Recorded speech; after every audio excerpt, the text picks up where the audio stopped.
कर्पूरगौरं करुणावतारं संसारसारं भुजगेन्द्रहारं सदा वसन्तं हृदयारविन्दे भवं भवानी सहितं नमामि नमामि शमीशाननिर्वाणरूपं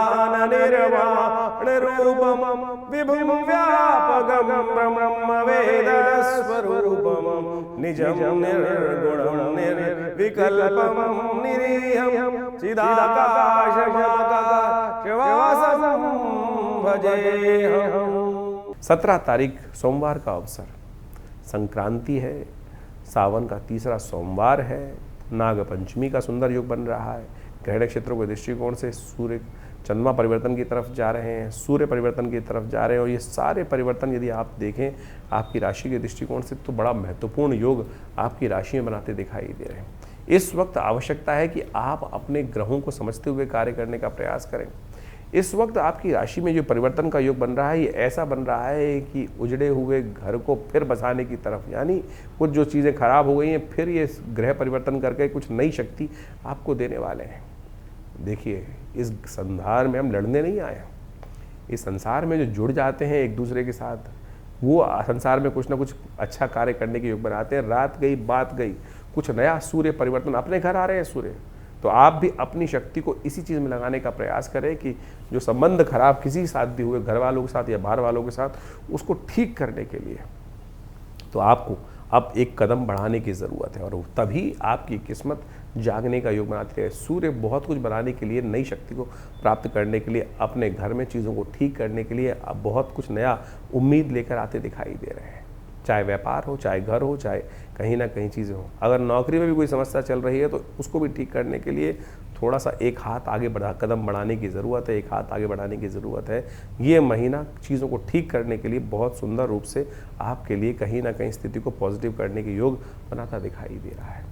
इस वक्त आपकी राशि के दृष्टिकोण से यदि किस्मत में देव कृपा से लाभ चाहते हैं तो कुछ खास बातें करने का आपको प्रयास करना चाहिए।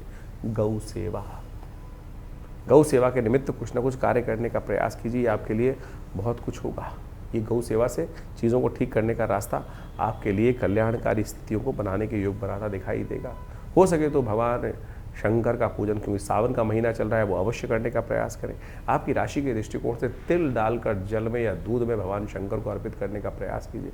भगवान की कृपा से बहुत कुछ ठीक करने का रास्ता आपके लिए बहुत तेज गति से बनता दिखाई दे रहा है। तो इस सूर्य का परिवर्तन जो 17 अगस्त को होने जा रहा है बहुत महत्वपूर्ण है। सूर्य अपने घर में प्रवेश कर रहे हैं और अपने घर में जब सूर्य आते हैं तो उस घर को बढ़ाने का प्रयास करते हैं।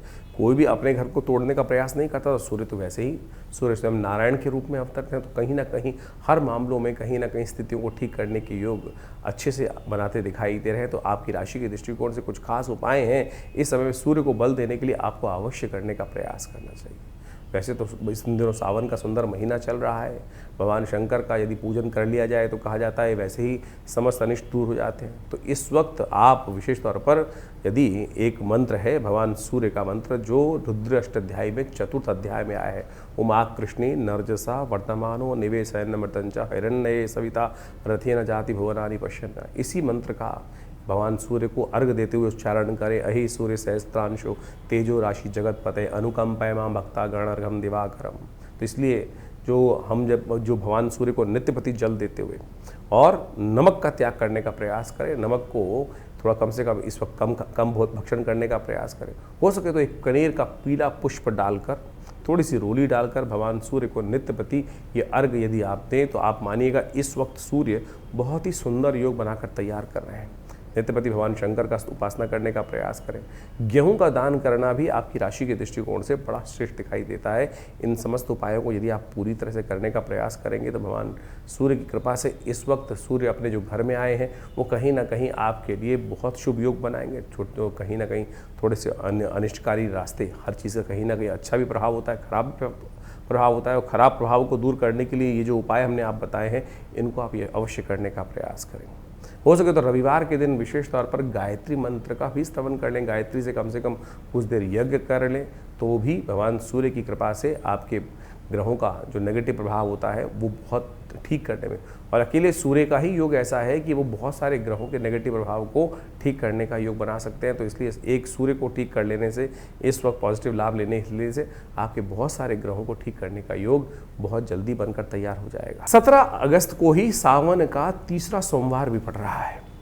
सावन का महीना भगवान शंकर का महीना माना जाता है, और सावन के महीने में अनेक प्रकार के पुण्य कार्य करने का शास्त्रों में वर्णित है। चतुर्मास भी आरंभ चल रहा होता है, और ऐसे में भगवान शंकर भगवान विष्णु जो हैं शीर्षशैया पर विश्राम करने चले जाते हैं। सत्ता जो है शिव के हाथ में आ जाती है, और कहा जाता है भोले भंडारी जो है वो जल से ही प्रसन्न हो जाते हैं। एक लोटा जल ही भगवान को अर्पित कर दिया जाए तो पत्रम पुष्पम फलम तोयम, जैसे भगवान ने गीता में कहा ना कि जो जल भी अर्पित कर देता है, कुछ और नहीं तो उससे ही भगवान की कृपा प्राप्त करने के योग बन जाते हैं। तो आप बड़ी श्रद्धा के साथ इस वक्त हो सके तो भगवान शंकर का जितना अभिषेक कर सकते हैं हर रोज़। भगवान शंकर को क्या प्रिय है, देखिए शास्त्र में अनेक वर्णित पाते हैं क्या क्या करना चाहिए, किस प्रकार से भगवान को प्रिय करने का योग बना सकते हैं, भगवान को प्रसन्न करने का। कहा जाता है कि भगवान शंकर को जो प्रसन्न करना हो तो भगवान शंकर को आपको क्या अर्पित करना चाहिए, एक लोटा जल अर्पित करने से भगवान प्रसन्न हो जाते हैं। भगवती दुर्गा को प्रसन्न करने के लिए उनको आभूषण उपस्थित करना चाहिए। भगवान विष्णु को यदि प्रसन्न करना चाहें तो सेवा भाव, श्रीहरि सेवा से प्रसन्न होते हैं, तो जितनी सेवा करेंगे तो भगवान शंकर को तो एक लोटा जल ही कोशिश करें, लोटा जल भगवान को अर्पित करने का प्रयास करें, और भगवान को प्रसन्न करने का सुंदर रास्ता बन जाएगा। विवेकानंद योगाश्रम में इस सावन के तीसरे सोमवार पर भी वैसे तो नित्यपति चल ही रहा है, रुद्राभिषेक बड़ा विशाल कार्यक्रम किया जाता है। सब लोग मिलकर भगवान शंकर के विभिन्न शिवलिंगों पर भगवान का अभिषेक दूध से, जल से, घी से, पंचामृत से, भस्म से, तिल से, भंग इत्यादि समस्त प्रकार से सुंदर रूप से रुद्राष्टाध्यायी का पाठ करते हुए किया जाता है। आप भी इस दिन सादर आमंत्रित हैं, अपने नाम से, अपने द्वारा या किसी शुद्ध ब्राह्मण के द्वारा, व्यवस्था है बहुत सारी रहती हैं। आप आइए, आश्रम से जुड़िए, और इस कार्यक्रम को लाइव आप हमारे फेसबुक पे भी देख सकते हैं। आचार्य विक्रमादित्य जो फेसबुक पेज है उस पर भी जाकर, आचार्यवाणी जो लाइव पेज है उस पर जाकर देख सकते हैं। हम इस सारे कार्यक्रम को लाइव भी करते हैं, और वहाँ शुद्ध मंत्रों का उच्चारण, रुद्राष्टाध्यायी का सुंदर पाठ करते हुए भगवान का षोडशोपचार पूजन इस पूरे सावन के महीने चल रहा है। और इस जो तीसरा सावन का सोमवार है बड़ा विशाल कार्यक्रम रहेगा। भगवान शंकर का हवन रहेगा, पूजन रहेगा, प्रसाद इत्यादि का व्यवस्था रहेगी, और सुंदर वेद मंत्रों के द्वारा भगवान का सुंदर रुद्रार्चन रहेगा, रुद्राभिषेक जिसे कहा जाता है रुद्राष्टाध्यायी के द्वारा। तो आइए भगवान शंकर का सुंदर आशीर्वाद ग्रहण करें, भगवान की कृपा से समस्त कष्ट दूर हो जाते हैं। 18 तारीख मंगलवार का अवसर, षष्ठी तिथि विद्यमान है। सावन के मंगलवार का सुंदर युग बनता दिखाई दे रहा है। ग्रह नक्षत्रों के दृष्टिकोण से ग्रहों की चाल देखें तो आपकी राशि के दृष्टिकोण से मेहनत, सही दिशा यदि आपको प्राप्त हो रही है और उस पर आप चल रहे हैं, और जो आप डेफिनेटली चल रहे होंगे वो बिल्कुल ठीक है। लेकिन अगर मरे मन से चलोगे तो फिर कहीं ना कहीं पॉजिटिव नहीं होगा। उम्मीद से चलोगे तो कहीं ना कहीं आपके लिए रास्ता बनता दिखाई देगा। तो इस वक्त यदि चलने का मन भी नहीं कर रहा हो तो उठो, चलो, भागो, दौड़ो, और देखो कहीं ना कहीं सफलता के योग इस वक्त कम से कम ग्रह तो पॉजिटिव बनते दिखाई दे रहे हैं। सफलता प्राप्त करने के लिए थोड़ा मंगल को शक्ति देने का प्रयास करें। मंगल इन दिनों आपकी राशि के दृष्टिकोण से थोड़ा सा कहीं ना कहीं दुस्वाभाविकता में फंसे हुए हैं, और बुध की राशि में मंगल फंस के कहीं ना कहीं थोड़ी सी दुस्वाभाविकता परेशान करने के योग बना देते हैं। ऐसे में अच्छा होगा हनुमान जी को शक्ति प्राप्त करने का प्रयास करें। पीपल के पत्तों की माला हनुमान जी को अर्पित करने का प्रयास करें। मंगल को शक्ति प्राप्त होगी, और कहीं ना कहीं आपकी राशि के दृष्टिकोण से परिवर्तन का योग बहुत महत्वपूर्ण बनता दिखाई देगा। सुंदरकांड का पाठ कर लीजिए, हनुमान जी का स्तवन कर लीजिए, अच्छा रहेगा। 19 तारीख बुधवार, सप्तमी तिथि विद्यमान है। ग्रह नक्षत्रों के दृष्टिकोण से ग्रहों का योग यदि आपकी राशि में देखें तो मेहनत आपकी राशि के दृष्टिकोण से कहीं ना कहीं कुछ बनाती दिखाई दे रही है। एक एक कदम कहीं ना कहीं कुछ नया रूप लेता दिखाई दे रहा है आपकी राशि के दृष्टिकोण से। बुद्धि कहीं ना कहीं थोड़ी सी भ्रमित स्थिति में दिखाई दे रही है, उसका उपयोग पूरी तरह से करने का प्रयास करें। इस वक्त आप चीज़ों को व्यवस्था करने की तरफ बहुत तेज़ गति से जाते दिखाई दे रहे हैं। कहीं कोई दुविधा मन में दिखाई नहीं देती है, लेकिन रुकोगे, समझोगे चीज़ों को, तभी कर पाओगे। इसलिए बहुत ज़्यादा दुविधा मन से त्यागने का प्रयास करें। बुधवार का अवसर है, हो सके तो आपकी राशि के दृष्टिकोण से श्री गणेश का सुंदर स्तवन करें। गणेश जी को पीले वस्त्र अर्पित करने का प्रयास करें, अच्छा रहेगा। 20 तारीख बृहस्पतिवार का अवसर, अष्टमी तिथि विद्यमान है, और ग्रह परिवर्तन की चाल चलकर आपके लिए बहुत सुंदर योग बनाते दिखाई दे रहे हैं। दुर्गा अष्टमी का योग बन रहा है, बृहस्पति की दृष्टि चंद्रमा पे पड़ रही है। कहीं ना कहीं लाभ के रास्ते खुलते दिखाई दे रहे हैं, कहीं ना कहीं नई उम्मीद खुलती दिखाई दे रही है। और आपको इसका सहयोग लेने का प्रयास करना चाहिए। तेल का दान करना इसमें आपके लिए बड़ा अनुकूल रहेगा। अष्टमी का दिवस है, कोशिश करें तेल का दान करने का प्रयास कीजिए, कल्याण होगा। तो इस प्रकार से ग्रहों का योगा योग जो अभी आपने समझा, दिन पर दिन ग्रहों का परिवर्तन कहाँ किस प्रकार से कैसा आपके साथ खेल खेल रहा है। देखिए, वास्तविक तौर पे हमको ज्योतिष के दृष्टिकोण से समझना चाहिए कि ग्रहों का परिवर्तन जो होता है हर प्रकृति के हर अंग पर अपना अपना प्रभाव डालता है। वहाँ चेतन जो जड़ से चेतन अवस्था की तरफ है, वहाँ उसका प्रत्यक्ष प्रभाव समझा भी जा सकता है, क्योंकि उसके साथ कर्म जुड़ा हुआ है। चेतनता के अनुसार, चेतन आत्मा के साथ जिस प्रकार से प्रति व्यक्ति के अनुसार से जीवन में जो घटनाक्रम घट रहे हैं, कहीं ना कहीं वो कर्म का प्रभाव जो है वो आपके जीवन में सुख दुख का कारण बनता है। तो इसको अच्छे से यदि हम समझ लें, अवश्यमेव भुक्तव्यम कृतम कर्म शुभाशुभम जो शास्त्र का वाक्य है, उसके अनुसार से चीज़ों को ठीक रूप में करने का प्रयास करें तो जीवन में कष्ट आए ही ना।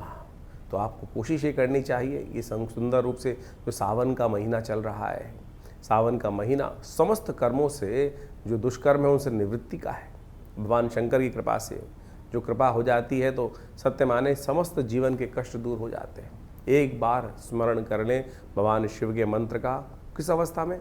उस अवस्था में कि जब देह बुद्धि आत्मा किसी प्रकार से उसका भान न रहे, सब कुछ समर्पण कर कर परमात्मा के समर्पण भाव से यदि स्मरण कर लें तो कल्याण का योग बन जाता है। इसीलिए भारतीय संस्कृति में हर रोज़ एक नया उत्सव बनाया गया, हर काल में कुछ ना कुछ प्रार्थना करने का नियम बनाया गया, क्योंकि हमसे अज्ञानता में अनेक प्रकार के दुष्कर्म, अनेक प्रकार के पाप कर्म कहीं ना कहीं होते रहते हैं। मनसा वाचा कर्मणा जो कर्म करते हैं उसमें कहीं ना कहीं कोई दुष्कर्म ज़्यादा होते रहते हैं, पुण्य तो बड़ी मुश्किल से हो पाते हैं। तो इसलिए कोशिश ये करें, ये जो शास्त्र में वर्णित है कि किसी न किसी प्रकार से हर समय परमात्मा का स्मरण करें, भजन करें, उपायों को समझने का प्रयास करें, वही चीज़ें कल्याण देते। नहीं तो बहुत सारे लोग हैं इस संसार में जो उपाय करने के नाम पर पता नहीं कितने लाखों रुपए खर्च कर देते हैं, लाखों रुपए खर्च जाते हैं, वही जो परिणाम है वही ढाक के तीन पात रहता है। इसलिए तिल की ओट पहाड़ है, सरलता से समझें, आप परमात्मा की शरण में जाएं, सरलता से अपनाएं, समय को भोग कर कष्टों को जो है निवृत्ति का मार्ग जो है वो समय को समझ के ही प्राप्त किया जा सकता है। तो सावन में सुंदर रूप से हमने आपको कई बार बताया है कि बहुत सारे सुंदर कर्म, रुद्राभिषेक इत्यादि, भगवान शंकर का पूजन इत्यादि जो हम समय समय पर करते रहते हैं, बहुत सारे लोग आके जुड़ते रहते हैं, वो कहीं ना कहीं हमारे कष्टों को जीवन से दूर करने का सुमार्ग अवश्य बताता है। तो आप भी उनको अपनाएं, जीवन में सुंदर रूप से परमात्मा का भजन करने का प्रयास करें। अभी सावन चल रहा है, सावन के मध्यकाल में कई सारे ग्रह योग बनने वाले हैं, कई सारे ग्रह परिवर्तन की तरफ गए हैं, वो आपने सब समझा। तो कोशिश ये करें जो सावन में सोमवार के सुंदर तिथि में परमात्मा का भजन करें, रुद्राभिषेक करें। बहुत सारे प्रत्यक्ष कर्म हैं। अभी कुछ दिन पूर्व एक व्यक्ति हमारे से मिलने आए जो जन्मपत्री दिखाने के लिए, कुछ कष्ट था जीवन से में नहीं सुलझ रहा था कारण, तो हमने उनको एक शास्त्र के अंदर एक बहुत सुंदर कर्म बताया गया है जिसको लघु रुद्र कहा गया है। लघु रुद्र, महारुद्र, अतिरुद्र जिसको कहा जाता है लघु रुद्र। लघु रुद्र के अंदर नमक चमक से भगवान शंकर का एक पाठ कर लेने से, जो महारुद्र है उसके अंदर 11 आवृत्ति इसी प्रकार से श्रेष्ठ ब्राह्मणों के द्वारा यदि करा ली जाए, पूरी पद्धति को समझा जाए तो महारुद्र, हमने उनको महारुद्र का पाठ करने को कहा। उनके जीवन में समस्याएं थी, बिटिया की शादी नहीं हो रही थी, तो कहा कि महारुद्र का सुंदर रूप से पाठ करने का प्रयास करें।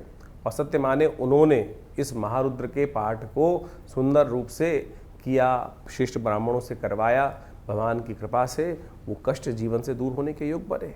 तो आप सत्य माने ये सब चीज़ें जो है कहीं ना कहीं कल्याण का योग बनाती ही हैं। जो सुंदर कांड का पाठ किया जाता है, जीवन में इस कलिकाल में कैसा ही कष्ट आ रहा हो, उसकी निवृत्ति का मार्ग ना बनाओ। यदि एक आप नियम बना लें कि हमको हर रोज़ सुंदरकांड का पाठ इसी संकल्प को लेके करने का प्रयास करें, देखिए कुछ ही दिनों में वो समस्या छूमंतर अवश्य हो जाएगी। कोई बहुत बड़ा तंत्र करने की आवश्यकता ही नहीं है। तो ये समस्त जो मंत्र इत्यादि है, समस्त जो पद्धतियां हैं शास्त्र में वर्णित हैं, लोगों ने करी हैं, सिद्ध महात्माओं ने करी हैं, सिद्ध जनों ने करी हैं, ऐसा प्रमाण साक्षात कई जगह उपस्थित है, हजारों लोगों ने उसका प्रभाव देखा है। तो आप भी सुंदर रूप से इन समस्त उपायों को करने का प्रयास करें, जीवन से बहुत सारे कष्टों को दूर करने का योग अवश्य बना पाएंगे। भगवती की माँ की कृपा, शिव भगवान की कृपा अवश्य बरसती है। ऐसा नहीं है कि आपके जीवन के कष्ट दूर नहीं हो पाते, लेकिन विश्वास नहीं जागता है। विश्वास को जगाने का प्रयास करें। और एक बात और समझें, परमात्मा की कृपा से हमको जो भी कुछ करना है, जो भी कुछ उपाय करते हैं, विश्वास के साथ करें। कष्ट है, सारी समस्या केवल इसी बात में है कि वो विश्वास दृढ़ नहीं हो पाता है। विश्वास, समर्पण, दृढ़ भाव चाहिए। यदि समर्पण दृढ़ भाव से होगा तो आपके जीवन से, जो परमात्मा की कृपा से, वो समस्त कष्ट अवश्य दूर होने के योग बन जाएंगे। तो इसी प्रकार से आप समझें, सुंदर सावन का महीना है, भागता चला जा रहा है, कुछ काल बाकी है, तो कोशिश करें इस काल में परमात्मा का सुंदर भजन करें। हमारे यहाँ हर रोज़ नित्यपति रुद्राभिषेक का सुंदर कार्यक्रम चल रहा है। शाम के समय नित्यपति रुद्राभिषेक चलता है। सोमवार के सोमवार बड़ा विशाल कार्यक्रम होता है, तो आप सब उसमें सम्मिलित हो सकते हैं। इसके अलावा हर मंगलवार को सुंदरकांड का कार्यक्रम चलता ही है, तो कोशिश ये करें भगवान का सुंदर भजन यथाउचित भाव से करने का प्रयास करें। कि कोई भी भजन, कोई भी परमात्मा का नाम किसी भी अवस्था में लिया जाए, कभी निष्फल नहीं जाता, अपना प्रभाव सदा उत्पन्न करके जाता है। ये ऐसा एक परमात्मा का भजन करने का जो कर्म है, वो कभी निष्फल नहीं होता। आपने नग पहना, कोई और उपाय किया, कभी वो अच्छा करेगा, कभी वो खराब भी कर सकता है, लेकिन परमात्मा का भजन, मंत्र जप, ये सब ऐसी चीज़ें हैं कि सदा अच्छे के लिए, कल्याण के लिए भी, दुष्कर्म को काटने का काम ही करेगी। तो इसीलिए इस सत्य को समझ के हमें कार्य करने का प्रयास करना चाहिए।